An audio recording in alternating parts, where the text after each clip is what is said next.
Olá pessoal, tudo bem com vocês? Conforme prometido, estou aqui para gravar a nossa aula de reposição.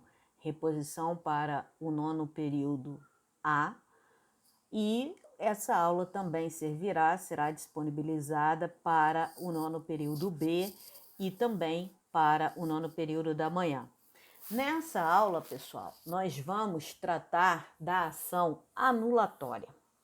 A ação anulatória, ela tem previsão no artigo 38 da LEF, ou seja, da Lei de Execuções Fiscais. Então, o artigo 38 é o nosso fundamento jurídico para a ação anulatória. Nós vamos começar falando dos aspectos gerais da ação anulatória. Ela é uma ação que vai seguir o rito comum, o antigo rito ordinário. E qual é o objetivo dessa ação anulatória? O próprio nome já nos sugere que essa ação deverá ser manejada toda vez que pretendemos anular alguma coisa. Mas o que pretendemos anular através da ação anulatória? Pretendemos anular um ato administrativo que já tenha sido praticado pelo fisco, que, entretanto, está eivado de ilegalidade ou de inconstitucionalidade. Então, a ação anulatória, ela tem como objetivo anular um ato administrativo praticado pelo fisco, pela autoridade fiscal, ato esse que está eivado, ato este que deve ser reputado como ilegal ou inconstitucional. A ação, o resultado dessa ação, a sentença, vamos falar a natureza da sentença de uma ação anulatória, é uma natureza declaratória. Mas por que declaratória? Porque primeiro o juiz declara que aquele ato administrativo é ilegal ou inconstitucional, para depois, então, determinar a sua desconstituição, o seu desfazimento. Então, a natureza da ação declaratória, da ação anulatória, é natureza da sentença, é natureza declaratória. Tendo em vista que, primeiro, o juiz declara a ilegalidade ou inconstitucionalidade do ato, para então, e na sequência, certo, no bojo da própria sentença, determinar o seu desfazimento. Ok, pessoal? Bom, a ação anulatória, ela pode ser proposta em que momento? Em que momento que a gente vai entrar com uma ação anulatória? Ora, nós temos que entrar com uma ação anulatória depois da prática do ato administrativo. Me dá exemplo de ato administrativo, Rosali, que poderia ser atacado por meio de uma ação anulatória. Perfeitamente. Lançamento tributário. Imagina que o lançamento tributário tenha alguma ilegalidade. Por exemplo, foi feito depois do prazo de 5 anos, do prazo decadencial. Portanto, é um lançamento ilegal, já que foi fulminado pela decadência. E vocês se lembram dos nossos estudos do 8º período, que a decadência é justamente a perda do direito do fisco em efetuar o lançamento tributário. E vocês também se lembram dos nossos estudos do 8º período, que o lançamento tributário é quem faz surgir o crédito tributário, ok? Então, se o lançamento tributário, por exemplo, foi feito após o prazo de 5 anos, após o prazo quinquenal da lei, na forma do 173, inciso 1º do CTN, ou o 150, parágrafo 4º, também do CTN, a depender da contagem, do início da contagem do prazo decadencial. Se ele foi feito fora do prazo de 5 anos, portanto, trata-se de ato administrativo ilegal e a gente pode atacar esse ato por meio da anulatória, da ação anulatória. Um outro exemplo, um auto de infração e multa, que se trata de uma penalidade fiscal. Se há alguma ilegalidade na prática desse ato e, portanto, pretendemos desconstituí-lo, também nos utilizaremos da ação anulatória para pôr fim, né, para desconstituir esse auto de infração e multa, tá certo?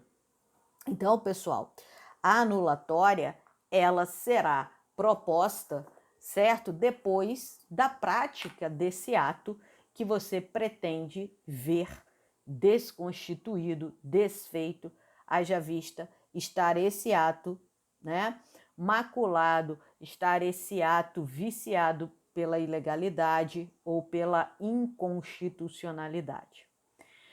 O STJ, pessoal, ele tem entendido ser possível a propositura da ação anulatória mesmo após a execução fiscal, como a gente vai ver mais adiante. Então, mesmo que o fisco já tenha proposto a execução fiscal, é possível, ainda assim, propor uma ação anulatória. Então, eu já tinha comentado nas aulas anteriores com vocês, quando estudamos os embargos à execução, quando falamos da EPE, que são formas habituais de defesa do contribuinte, né, que é réu numa ação de execução fiscal, nós já tínhamos falado que é possível, tem se admitido, a possibilidade de você ajuizar a ação anulatória, mesmo após a propositura de uma execução fiscal. Tá certo? O STJ, ele tem se baseado nos princípios constitucionais. E vamos só recapitular que os embargos à execução, que nós poderíamos dizer que é o meio de defesa padrão em sede de execução fiscal, nós temos que nos lembrar do parágrafo 1º do artigo 16 da Lei 6.830, a LEF, que exige a garantia do juízo para oposição dos embargos à execução, para conhecimento dos embargos à execução. Então, é um requisito para que os seus embargos sejam conhecidos, é a garantia do juízo, ou seja, né, que você garanta aquela dívida que o fisco está lhe cobrando, através de depósito judicial, garantia, fiança bancária, seguro-garantia ou a oferta de bens à penhora. Então, o que o STF ele tem entendido? Ora, isso é um dificultador. Falamos muito sobre isso. Essa garantia, essa exigência de garantia do juízo para oposição, para conhecimento dos embargos à execução, isso é uma limitação ao acesso à justiça, à ampla defesa e contraditória. Por quê? Porque se o contribuinte não tiver como garantir o juízo e também não se tratar da hipótese em que pode ser apresentada uma EPE, porque não há matéria ali de ordem pública que possa ser conhecida de ofício pelo juiz, e vocês se lembram que a EPE não admite dilação probatória, então o contribuinte ele fica sem defesa. E aí, em razão disso, o STJ tem admitido a propositura da ação anulatória mesmo após, tá certo, a propositura da execução fiscal. E aí essas ações vão correr no mesmo juízo, tá certo? Então você vai propor a anulatória e ela vai correr junto no mesmo juízo em que está correndo a execução fiscal. Então é importante lembrar isso, por quê? Porque até então costumava-se dizer que a ação anulatória ela teria que ser proposta antes de ter sido ajuizada uma execução fiscal pelo fisco. Após o ajuizamento da execução fiscal, não seria mais possível a propositura de uma ação anulatória que visasse anular o crédito tributário, tá certo? Que visasse anular aquela dívida que é objeto da execução fiscal.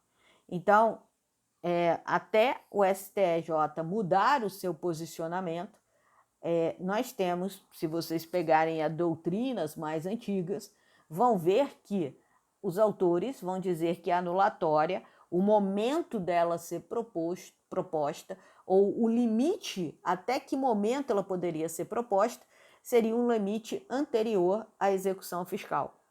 Né? Então, entendia-se que proposta à execução fiscal não caberia mais anulatória.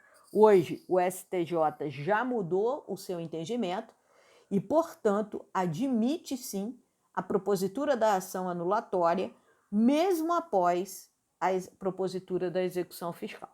Tá certo, pessoal? Então, esse hoje é o entendimento do STJ sobre a possibilidade de propositura da anulatória após a execução fiscal. Tá certo? Também é importante a gente dizer, pessoal, que na grande maioria dos casos, e aí para quem vai fazer a OAB segunda fase em processo tributário, o que vou dizer agora é muito importante. Geralmente, tudo que você consegue resolver com uma anulatória, você também consegue resolver com um mandado de segurança repressivo, tá? Então, aquilo que você consegue resolver em sede de anulatória, você também consegue resolver em mandado de segurança repressivo. Por que há uma vantagem em você propor a ação anulatória? Vocês sabem que o mandado de segurança não admite dilação probatória. Então, quando você precisa de dilação probatória, você já tem que se socorrer da ação anulatória. E a gente sabe também que o mandado de segurança ele tem um prazo muito exíguo, um prazo curto para que seja proposto. Ora, na forma do artigo 23 da Lei 12.016 de 2009, a Lei do Mandado de Segurança, o prazo para impetrar mandado de segurança é de quanto? 120 dias a partir do conhecimento, né, pelo impetrante do ato coator. Então, por essas duas características, né, o mandado de segurança não admitir dilação probatória e o prazo para a propositura dele ser muito exíguo, ser um prazo curto, opta-se pela anulatória. Rosalie, e na prova da OAB, como é que a gente vai fazer? Ora, geralmente, pessoal, na prova da OAB, eles vão te dar uma dica se a questão pede mandado de segurança ou anulatório. Eu entendo que a maior confusão, aquilo que pode deixar o aluno bastante dividido na hora da prova, são essas duas ações, mandado de segurança e ação anulatória. Porque, como disse, você resolve a tua questão, você na prática tributária, você resolve geralmente a questão por qualquer desses instrumentos processuais. Porém, nós temos o problema do mandado de segurança, que não admitir dilação probatória, e também ter que ser proposto no prazo de 120 dias a partir do conhecimento do ato coator, na forma do artigo 23 da Lei 12.069, de 2016, de 2009. Então, a FGV, ela costuma te dar uma dica, usando termos como a medida mais célere, dizendo o prazo que já foi, o prazo que já transcorreu do conhecimento do ato coator ou da prática do ato coator. Então, ela vai te direcionar nesse sentido. Se ela falar medida mais célere, você sabe que ela quer que você desenvolva o quê? O mandado de segurança. Se ela insistir muito que ainda não passou, que ainda não tem 120 dias da prática do ato coator, tá certo? Então também ela está te direcionando que ela quer o mandado de segurança. Então é importante você buscar na questão alguma dica que te direcione para o mandado de segurança, pois você, em 99% dos casos, você consegue resolver o seu problema, tanto pelo mandado de segurança quanto pela anulatória, tá? Observado, evidentemente, o prazo da prática do ato coator, tá? E também, se você, na sua prática e no seu cotidiano, não falando em prova de OAB, mas no seu cotidiano, se você vier a militar em direito tributário, se aquela questão realmente, o direito líquido e certo, está muito visível, a ponto de eu te autorizar a ir a mandado de segurança, ou se você acha melhor entrar com a anulatória para que você tenha a possibilidade de produzir provas no curso do processo. Tá certo? Isso eu digo na prática.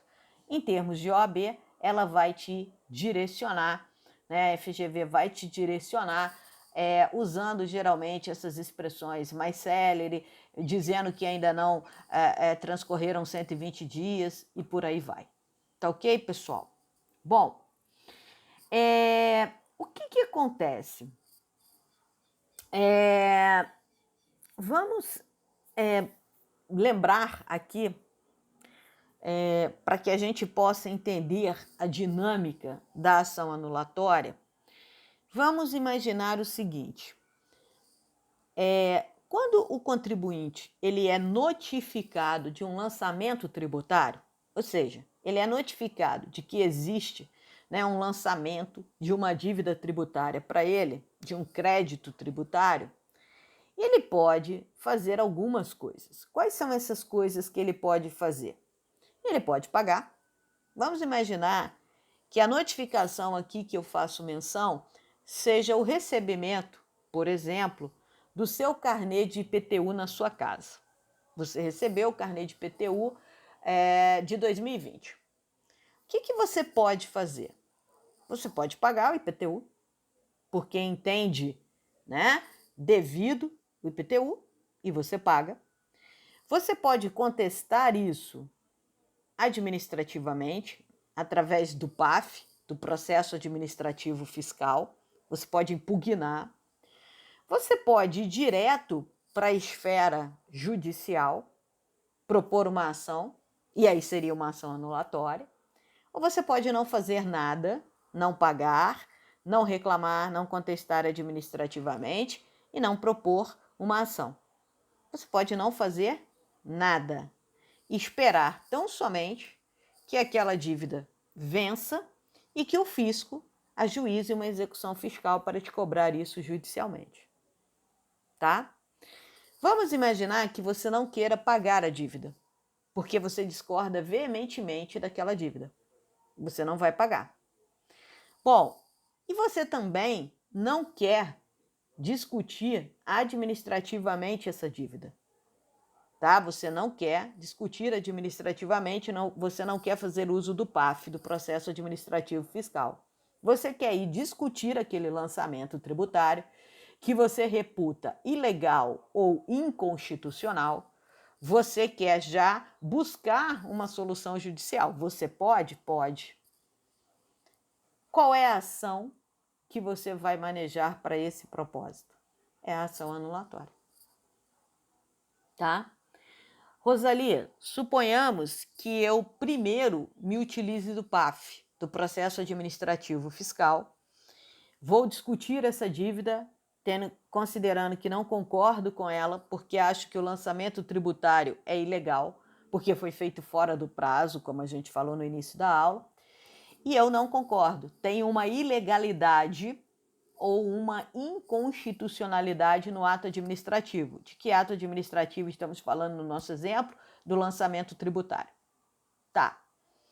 E aí, me dá um exemplo de inconstitucionalidade. Eu estou lançando, por exemplo, a cobrança, a prefeitura está lançando a cobrança de IPTU de um templo de qualquer culto, né? De um imóvel de propriedade de um templo de qualquer culto, onde se realiza, por exemplo, os cultos, a missa, as reuniões, as sessões, seja lá o que for. Ora, isso é inconstitucional. Por quê? Porque os templos de qualquer culto gozam de imunidade tributária na forma do 150, inciso 6º, a linha B. Tá? Imunidade religiosa. Então, é inconstitucional você fazer esse lançamento. O que você vai fazer? Você vai entrar com uma ação anulatória, se for a sua opção, para anular esse ato administrativo. Qual é o ato administrativo? O lançamento tributário, considerando que ele é inconstitucional porque ele fere o Instituto da Imunidade do 150, 6º. Tá? Então, você vai propor a ação anulatória para desfazer, desconstituir esse lançamento tributário, porque ele é inconstitucional. Agora, você pode buscar o PAF, o Processo Administrativo Fiscal, contestar isso na via administrativa. Se você não obtiver êxito, o que você faz? Aí você vai ajuizar a mesma anulatória. Porque nós sabemos que na sistemática do nosso ordenamento jurídico, a coisa julgada administrativa, né, a decisão administrativa não faz coisa julgada na esfera judicial. São duas instâncias. Né? Então, ainda que você tenha a negativa da administração fiscal, essa decisão aqui, que não quis anular o lançamento tributário, ela não faz coisa julgada na esfera judicial. Portanto, você pode sim rediscutir a matéria na esfera judicial. Através de que ação? Da ação anulatória. Tá bem? Então, importante a gente falar isso. Bom, pessoal, uma outra questão é o seguinte.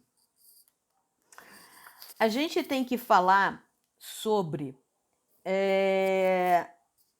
a propositura de uma ação anulatória. Já falamos, o STJ tem entendimento pacificado hoje, né, odiernamente, que você pode propor a anulatória, mesmo que já tenha a execução fiscal em curso, como um meio, né, de defesa, um meio a mais de defesa para o contribuinte, para aquele contribuinte que não tem como garantir o juízo e que também, né, se vê impossibilitado de apresentar uma EPE, porque a EPE também não admite dilação probatória e a EPE também, pessoal, ela exige que você aponte, né, uma matéria de ordem pública, um vício, né, relacionado a uma matéria de ordem pública que o juiz possa conhecer de ofício. Então, acaba sendo muito limitado o uso da EPE.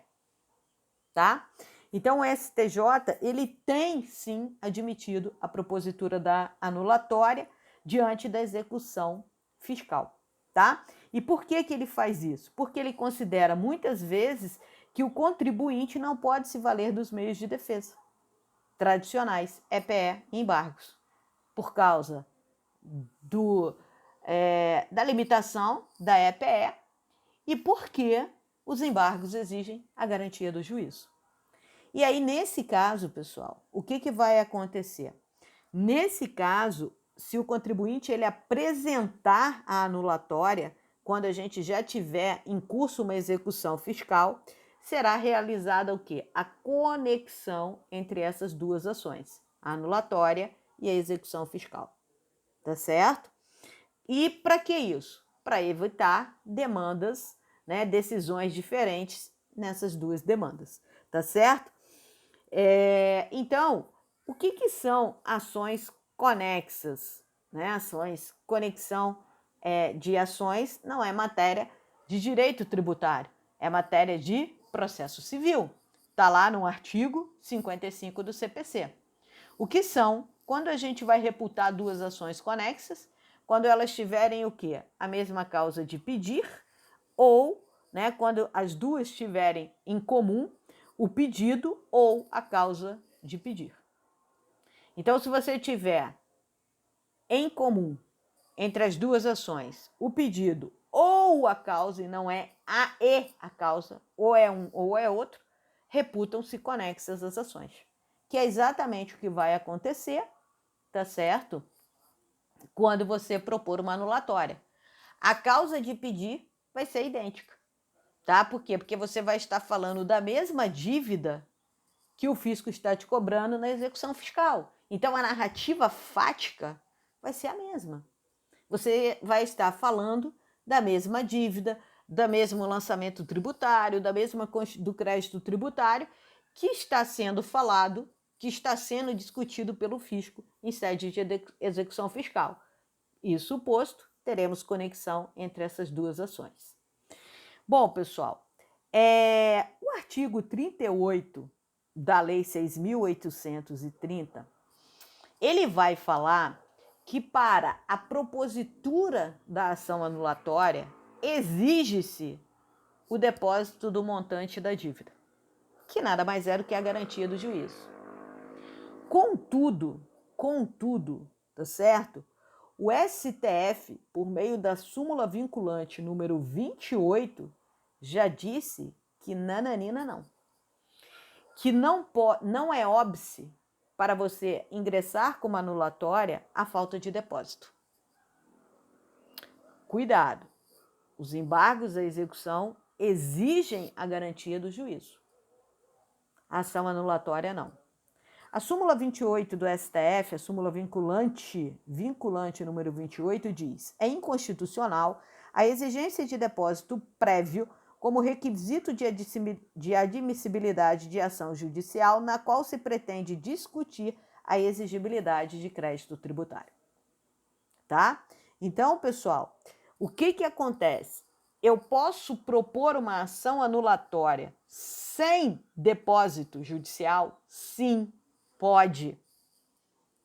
Agora, o que acontece? Se você quiser suspender a exigibilidade do crédito tributário na forma do artigo 150, na forma do 151, inciso 2, se você quiser suspender a exigibilidade do crédito tributário, nesse caso, você terá que fazer o depósito da dívida, tá? Do valor.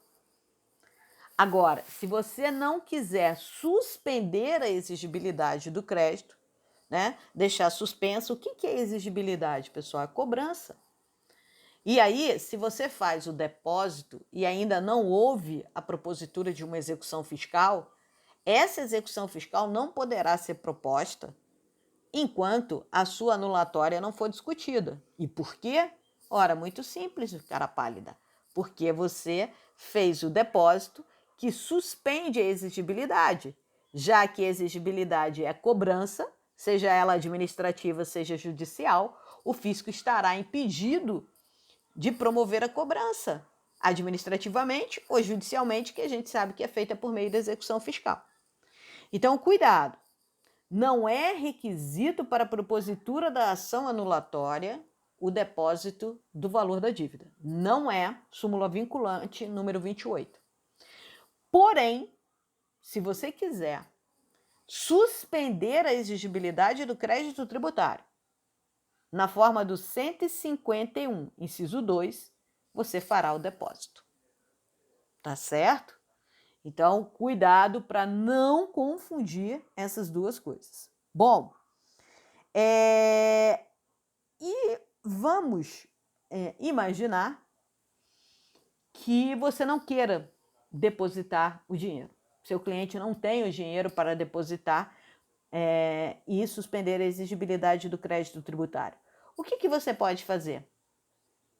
Porque uma vez que você faz o depósito, a suspensão ela é automática. Não cabe análise de mérito do juiz se decide ou não pela suspensão. Ele tem que suspender. Tá? Agora, qual é a outra forma de você suspender o crédito tributário, tentar a suspensão do crédito tributário, sem, contudo, realizar esse depósito? É você pedir a suspensão do crédito tributário em sede de tutela antecipada.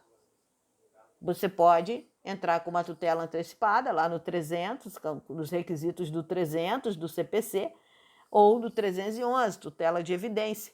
Você pode fazer isso, tá? Só que aí, nesse caso, você fica submetido à análise de mérito do juiz, tá certo? Se o juiz concede ou não a tutela com o intuito, com o objetivo de suspender a exigibilidade tributária, pois a concessão de tutela antecipada, na forma do 151, inciso 5º do CTN, suspende a exigibilidade do crédito tributário, tá? Então, essa é uma outra forma de você tentar a suspensão do crédito tributário, sem, contudo, realizar o depósito do montante total da dívida. Se você realiza antes da propositura, você, no momento da propositura, você comprova ao juiz que você depositou o montante daquela dívida que você vai discutir, então a suspensão é automática, não cabe análise de mérito, tá? Tem que suspender.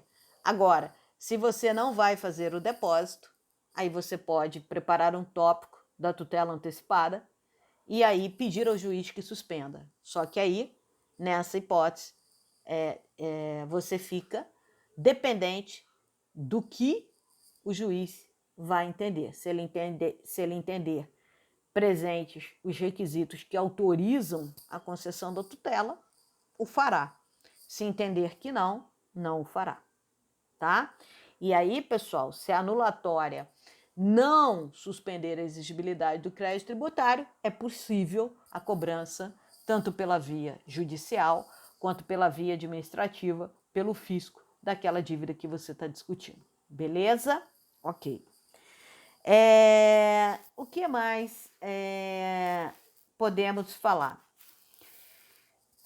Bom, pessoal, podemos falar...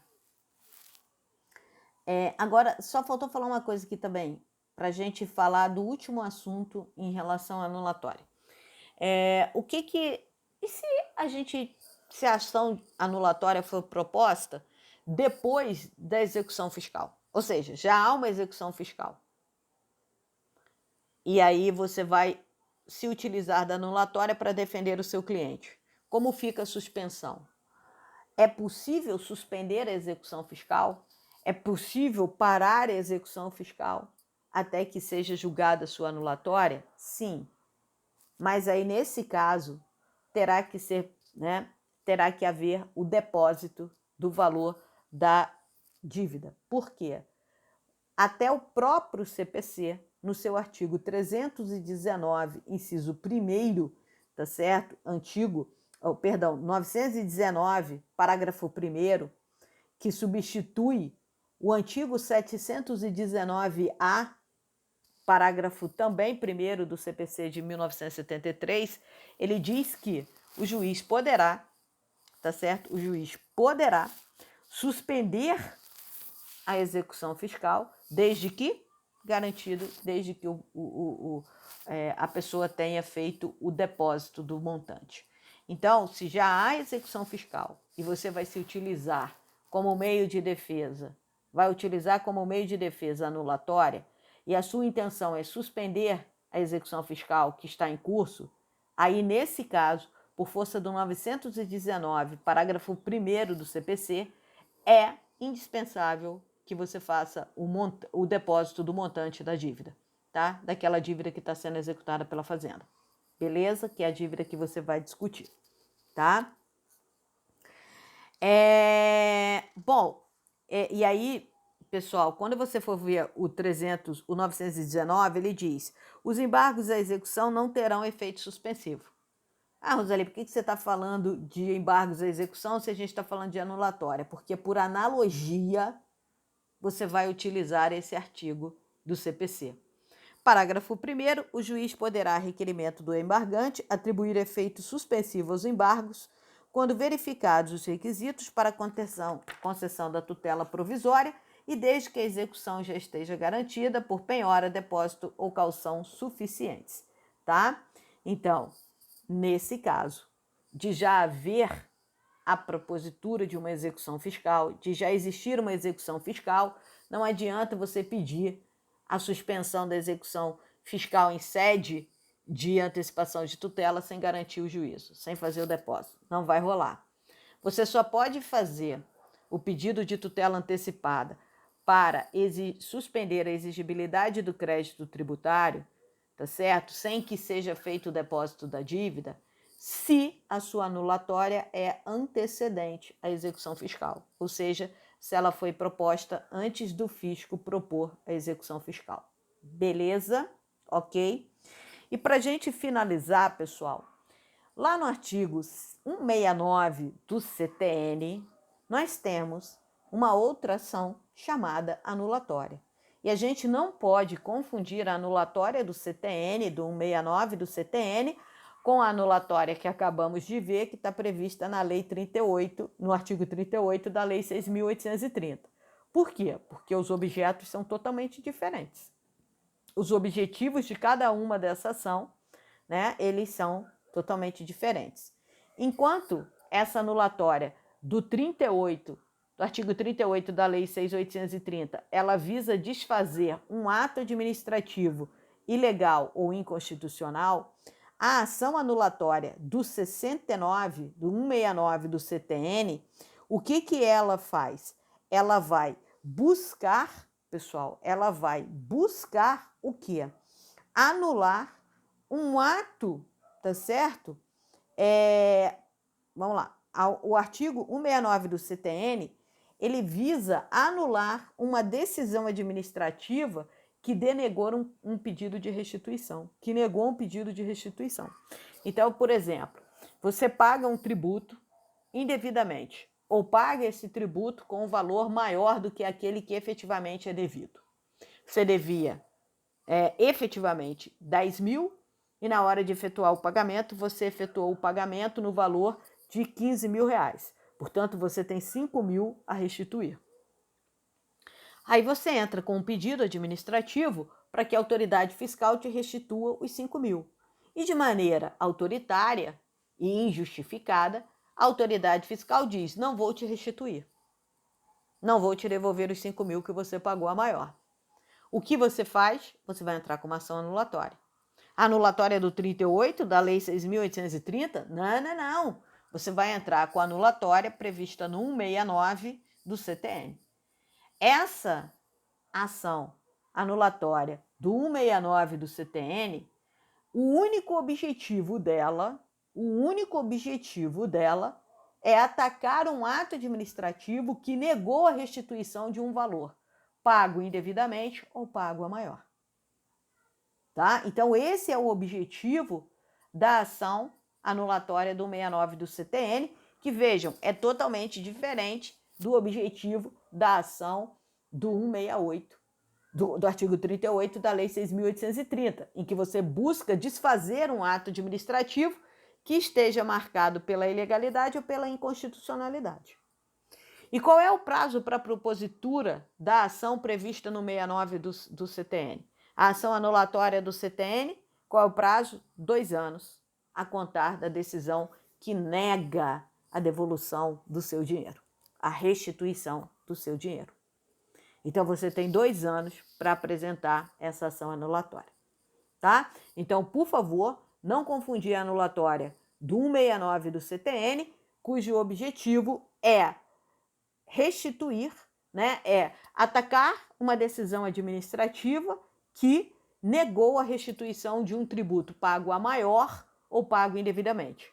E a ação anulatória do artigo 38 da LEF, ela busca desfazer um ato administrativo, seja qual for, auto de infração e multa, um ato de lançamento tributário, qualquer ato, desde que esse ato esteja marcado pela ilegalidade ou pela inconstitucionalidade.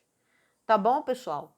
Sobre ação anulatória, era isso que eu tinha para falar com vocês. Eu vou postar um material falando dessa ação e também colocar o modelo de uma ação anulatória do artigo 38 da LEF. Muito obrigada, um super beijo, luz e paz para todos vocês. Tchau, até a próxima!